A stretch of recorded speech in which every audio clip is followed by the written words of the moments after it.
মাধবী মাসি, মাধবী মাসি, কি হয়েছে দিদিমণি? কি হয়েছে?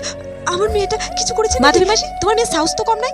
এই দেখো, আমার সোয়েটারটাকে চুরি করে তারপর গায়ে দিয়েছে। মা আমাকে চোর বলছে। দিদিমণি ও চোর নয়, ও চুরি করেনি সোয়েটারটা। ম্যাডাম বাইরে যাবার সময় ওকে সোয়েটারটা যে ধরা পড়ে গেছে অমনি তোমরা মামামের নাম দিচ্ছ না? মামা কখনোই এই সোয়েটারটা তোমাদেরকে দেয়নি।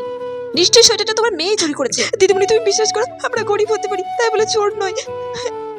এক্ষুনি বলছি তুমি আমার বাড়ি থেকে বেরিয়ে যাও, আর সোয়েটারটা রেখে যাবে। চোর কোথাকার। ঠিক আছে আমরা চলে যাচ্ছি এক্ষুনি। মনা চল, এই নাও তোমার সোয়েটার। এ কি, টেপি সোয়েটারটা নিয়ে যায়নি? আমি যে ওকে সোয়েটারটা দিলাম ও নিয়ে গেল না কেন? আর ওরা কাজ করে চলেও গেছে। প্রিয়া, প্রিয়া। হ্যাঁ মাম্মা বলো। কি হলো প্রিয়া? মাধবী মাসি চলে গেছে কাজ করে? আমি ওই টেপিকে আর মাধবী মাসিকে এই বাড়ি থেকে তাড়িয়ে দিয়েছি। জানো তুমি ওরা কি করেছে? ওর মেয়ে আমার সোয়েটারটাকে চুরি করে তারপর গায়ে দিয়েছিল। আমি ওই সোয়েটারটাকে কেড়ে নিয়েছি, তারপরে ওদেরকে বাড়ি থেকে তাড়িয়ে দিয়েছি। এত বড় সাহস, আমার সোয়েটার চুরি করেছে। পরের পার্ট দেখতে চ্যানেলটিকে সাবস্ক্রাইব করে যেও।